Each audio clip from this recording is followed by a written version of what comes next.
नमस्कार। आज हम एक ऐसी महान हस्ती के जीवन और उनकी शिक्षाओं की थोड़ी गहराई में जा रहे हैं जिनका प्रभाव सदियों से रहा है, ऋषभदेव। हाँ, और हमारे पास स्रोत के तौर पर ऋषभदेव धर्म, वैराग्य और आत्मज्ञान का पथ के कुछ अंश हैं। और हमारा लक्ष्य, जैसा आपने कहा, सिर्फ कहानी सुनना नहीं है। बिल्कुल नहीं।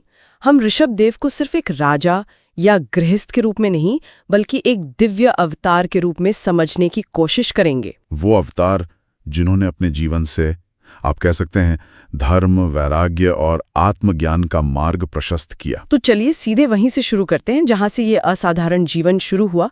उनके जन्म की अद्भुत कथा। कहते हैं बहुत पहले महाराज नाभि और रानी मेरू देवी थे। जी, और वे संतान प्राप्ति के लिए एक बहुत बड़ा यजन कर रहे थे। भगवान यज्ञ पुरुष का यजन। ये यज्ञ पुरुष कौन है? ये यज्ञ पुरुष मतलब वो परमात्मा जो स्वयं यज्ञ स्वरूप हैं या यज्ञों से पूजे जाते हैं।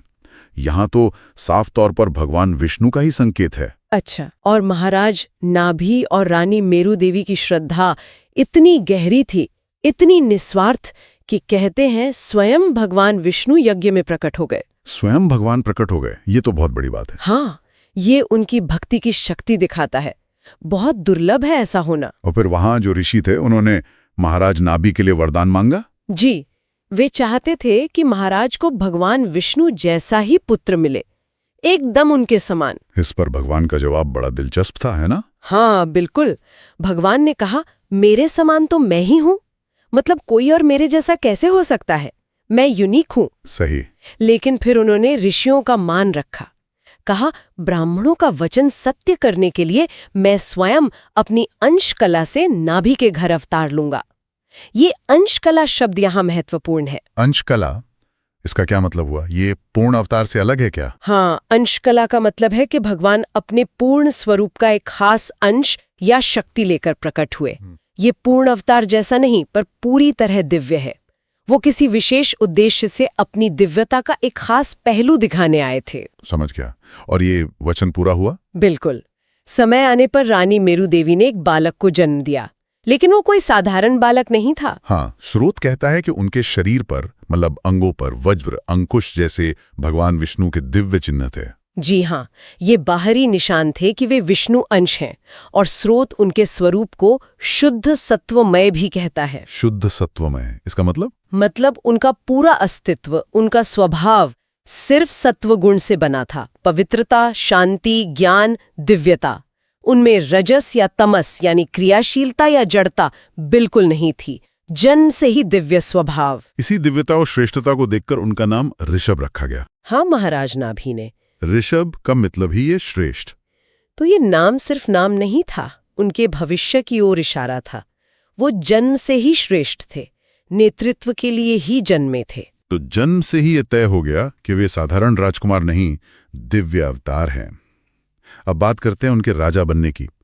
जब वे युवा हुए, हाँ, तो उनके गुण, जैसे उनकी बुद्धि, उनका बल, सहनशीलता, प्रजा के लिए प्रेम, ये सब इतने साफ दिखने लगे कि महाराज नाभि को पूरा यकीन हो गया कि यही सही उत्तराधिकारी हैं। और उन्होंने राज्य ऋषभदेव को सौंप दिया। जी, सौंप दिया। और खुद क्या किया? सब छोड़कर तपस्या के लिए बद्रिकाश्रम चले गए, और कहते हैं वहां भगवत स्वरूप में लीन हो गए। ये पिता और पुत्र दोनों की महानता है। वाह! अब ऋषभदेव राजा बने। उन्होंने शासन कैसे चलाया? स्रोत कहता है ब्राह्मणों की बताई विधियों से, साम, दान, नीति और धर्म। हाँ, और ये आज भी कितने प्रासंगिक हैं, है ना?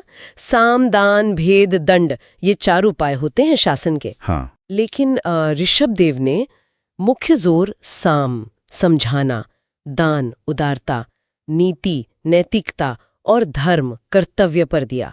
भेद और दंड पर उतना नहीं। मतलब उनका शासन डर या फूट डालने पर नहीं था। बिल्कुल। समझ, करुणा, नैतिकता और कर्तव्य पालन, वो एक आदर्श धर्म आधारित शासन चाहते थे। इसका कोई उदाहरण है, कोई घटना? हाँ, एक बहुत ही दिलचस्प घटना है। कहते हैं देवराज इंद्र, जो वर्षा के देवता हैं, वो ऋषभदेव के यश से, उनके प्रभाव से थोड़ी ईर्ष्या करने लगे। अच्छा, इंद्र को ईर्ष्या हुई? हाँ, और उन्होंने गुस्से में या ईर्ष्या में ऋषभदेव के राज्य में बारिश रोक दी। स्रोत उसे अदनाभ खंड कहता है। अब बारिश रुक जाए तो ये तो बड़ी आफत है, सूखा पड़ जाएगा। हाँ बिल्कुल, ये तो किसी भी राजा के लिए परीक्षा की घड़ी है। फिर ऋषभदेव ने क्या किया? यही उनकी दिव्यता सामने आती है। वो सिर्फ अच्छे प्रशासक नहीं थे। स्रोत कहता है ऋषभदेव ने अपनी योग माया के बल से अपने पूरे राज्य में खूब बारिश करवा दी। योग माया? ये क्या है, कोई जादू? जादू नहीं, योग माया भगवान की वो दिव्य शक्ति है जिससे वो सृष्टि में ऐसे काम कर देते हैं जो असंभव लगते हैं। ये उनकी संकल्प शक्ति है। अच्छा। तो इस घटना से दो बातें पता चलती हैं। एक, वो अपनी प्रजा के लिए कितने फिक्रमंद थे, और दो, उनकी आध्यात्मिक शक्ति इतनी थी कि वे प्रकृति को भी नियंत्रित कर सकते थे। इंद्र की ईर्ष्या भी बेकार गई। ये तो वाकई अद्भुत है। ऐसा राजा जो नैतिक भी हो और योग शक्ति संपन्न भी। लेकिन उनका उद्देश्य सिर्फ एक अच्छा राज्य चलाना नहीं था, ना? उन्होंने गृहस्थ धर्म की शिक्षा पर भी जोर दिया। हाँ, ये उनके जीवन का एक बहुत अहम पड़ाव है। उन्होंने तय किया कि वे खुद गृहस्थ धर्म का पालन करके दुनिया को इसका आदर्श सिखाएंगे। और इसीलिए उन्होंने विवाह किया। जी, इंद्र की पुत्री जयंती से। ये शादी व्यक्तिगत सुख के लिए नहीं थी, ये समाज को दिखाने के लिए थी कि एक संतुलित धर्मपरायण गृहस्थ जीवन कैसे जिया जा सकता है। और उनके 100 पुत्र हुए। स्रोत कहता है सब बहुत गुणवान, तेजस्वी, पिता की आज्ञा मानने वाले थे। हाँ, ये भी शायद आदर्श गृहस्थी का हिस्सा था। ऐसी संतानें पैदा करना जो समाज और धर्म के लिए अच्छी हों। 100 पुत्र होना शायद संख्या से ज्यादा इस बात का प्रतीक है कि उन्होंने गृहस्थ आश्रम को पूरी तरह निभाया। और इन पुत्रों में सबसे बड़े थे भरत। हाँ, भरत। उनका नाम तो बहुत खास है हमारे लिए। वही भरत जिनके नाम पर इस देश का नाम भारतवर्ष पड़ा, ऐसी मान्यता है। जी हाँ, वो खुद भी महान भगवत भक्त और योग्य शासक बने।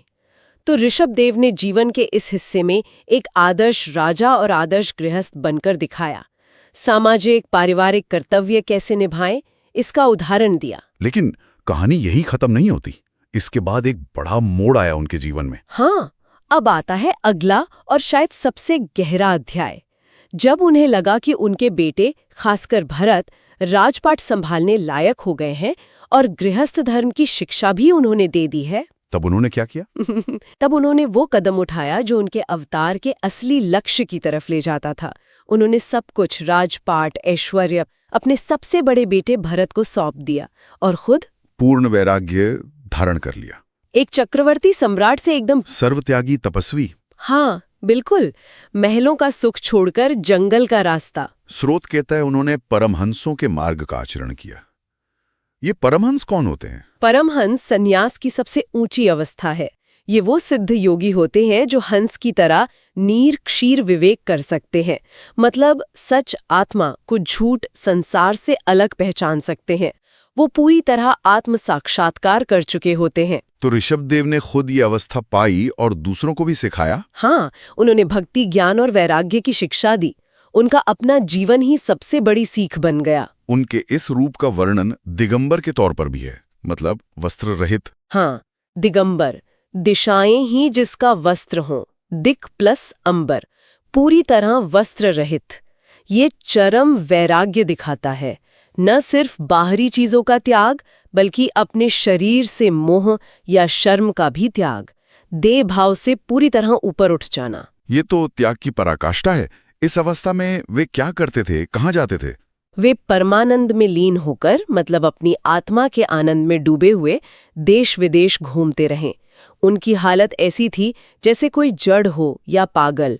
बाहरी दुनिया, सुख, दुख, मान अपमान, किसी चीज का उन पर कोई असर नहीं होता था। पूरी तरह से आत्मस्वरूप में स्थित। हाँ, उनकी ये यात्रा सिर्फ बाहर की नहीं थी, ये उनकी अंदर की आध्यात्मिक यात्रा का शिखर था। सोचिए, एक सम्राट जो योग माया से बारिश करवा सकता था, हाँ, अब दिगंबर होकर घूम रहा है, दुनिया से एकदम उदासीन। और ये दिखाता है कि असली आध्यात्मिक ऊंचाई सांसारिक शक्ति या शान में नहीं, बल्कि पूरे आत्मज्ञान और वैराग्य में है।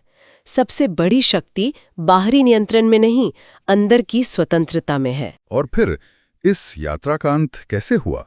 वे घूमते घूमते कुटकाचल के वनों में पहुंचे। हाँ, दक्षिण भारत में कुटकाजल पर्वत के पास के जंगल। वहां एक अचानक घटना हुई।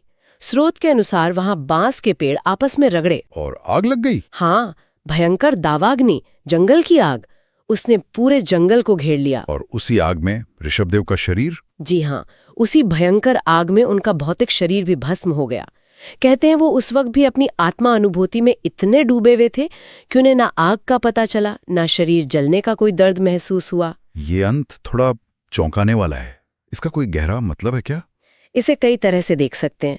एक तो ये कि प्रकृति के नियम सब पर लागू होते हैं, शरीर नश्वर है। दूसरा, ये प्रतीकात्मक भी है, जैसे आग अशुद्धियों को जला देती है, वैसे ही उनका शरीर जो 5 तत्वों का बना था प्रकृति में वापस मिल गया। लेकिन उनकी आत्मा, वो तो पहले ही मुक्त थी। तो उनकी आत्मा का क्या हुआ? उनकी आत्मा जो पहले ही आत्मज्ञान पा चुकी थी, वो ब्रह्म स्वरूप में विलीन हो गई। मतलब परम सत्य, अल्टीमेट रियलिटी में उसमें मिल जाना ही मोक्ष है, निर्वाण है। वो जन्म मृत्यु के चक्र से परे हो गए। तो अगर पूरी यात्रा देखें, दिव्य जन्म विष्णु के चिन्हों के साथ, फिर एक आदर्श राजा, धर्म और योग माया से शासन, फिर आदर्श गृहस्थ, समाज को कर्तव्य सिखाए, और अंत में एक परम विरक्त दिगंबर संत जो आत्मज्ञान में लीन होकर निर्वाण पा गए। ये जीवन वाकई असाधारण है। निश्चित रूप से ये सिर्फ एक राजा की कहानी नहीं है। जैसा स्रोत खुद कहता है, ये कथा केवल एक राजा की नहीं, बल्कि एक ऐसे दिव्य अवतार की है जिसने संसार को धर्म, वैराग्य और आत्मज्ञान का मार्ग दिखाया। उनका जीवन एक पूरी गाइडबुक जैसा है। ये दिखाता है कि सांसारिक कर्तव्य निभाते हुए भी आध्यात्मिक लक्ष्य तक कैसे पहुंच सकते हैं। स्रोत की एक और बात मुझे बहुत महत्वपूर्ण लगी। सच्चा वैराग्य केवल त्याग नहीं, बल्कि आत्मा की पूर्णता है। हाँ, इसका क्या अर्थ है? हाँ, ये बहुत गहरी बात है। वैराग्य का मतलब सिर्फ बाहरी चीजें छोड़ना नहीं है। घर, परिवार, पैसा, वो तो बस बाहर की क्रिया है। हाँ, अच्छा। सच्चा वैराग्य अंदर से आता है। ये अपनी आत्मा में स्थित हो जाना है, ये महसूस करना कि आत्मा अपने आप में पूर्ण है, उसे बाहर की किसी चीज की जरूरत नहीं है। ऋषभदेव का जीवन इसी अंदरूनी पूर्णता का उदाहरण है। उन्होंने पहले सब कुछ पाया, उसे आदर्श रूप से भोगा भी, हाँ, और फिर सब कुछ इतनी आसानी से छोड़ दिया क्योंकि वे अपनी आत्मा की पूर्णता में स्थित हो चुके थे। उन्हें किसी चीज की कमी महसूस ही नहीं हुई। तो उन्होंने जीवन के हर पड़ाव को पूरी ईमानदारी से जिया। पहले धर्म से शासन और गृहस्थ जीवन, फिर पूर्ण वैराग्य और आत्म साक्षात्कार। ऐसा लगता है जैसे उन्होंने दिखाया कि जीवन के अलग अलग स्टेज पर अलग अलग कर्तव्य होते हैं और उन सबको निभाना ही संपूर्णता की ओर एक कदम है। हाँ, बिल्कुल। उन्होंने एक संतुलन और क्रमिक विकास का रास्ता दिखाया। पहले समाज और परिवार के प्रति अपना धर्म निभाओ, जो जीवन का आधार है, और फिर जब वो स्टेज पूरा हो जाए तब आत्मकल्याण के परम लक्ष्य यानी मोक्ष की ओर बढ़ो। ये एक स्टेप बाय स्टेप प्रक्रिया है, जैसा उनके जीवन में दिखता है। इस पूरी बातचीत से एक विचार आ रहा है मन में, एक सवाल। ऋषभदेव की ये जो यात्रा है, एक वैभवशाली राजा से दिगंबर परमहंस तक, ये हमें सोचने पर मजबूर करती है कि पूर्णता का असली मतलब क्या है, खासकर जब हम अपनी रोजमर्रा की जिम्मेदारियों और आध्यात्मिक खोज के बीच बैलेंस बनाने की कोशिश करते हैं। ये वाकई एक गहरा सवाल है। क्या पूर्णता का मतलब है कि आध्यात्मिक रास्ते के लिए सांसारिक सब कुछ छोड़ देना ही एकमात्र तरीका है, या फिर जैसा ऋषभदेव के जीवन के अलग अलग चरणों में दिखता है, क्या पूर्णता इस बात में है कि जीवन के हर स्टेज में, चाहे वो गृहस्थ का हो या सन्यासी का, अपने उस समय के धर्म और कर्तव्य को पूरी निष्ठा और बिना किसी अटैचमेंट के निभाया जाए? शायद पूर्णता किसी एक एक्सट्रीम पर नहीं है, बल्कि इन भूमिकाओं के संतुलन में और सही समय पर सही भूमिका निभाने में है। ये संभव है। ऋषभदेव का जीवन हमें इसी दिशा में सोचने को प्रेरित करता है। शायद पूर्णता का मतलब है अपने हर कर्तव्य को, चाहे वो सांसारिक हो या आध्यात्मिक, पूरी जागरूकता और समर्पण से करना, और अंत में अपने आत्म स्वरूप को पहचान लेना। ये सवाल हर साधक के लिए सोचने लायक है कि उनके अपने जीवन के संदर्भ में धर्म, वैराग्य और पूर्णता के क्या मायने हैं।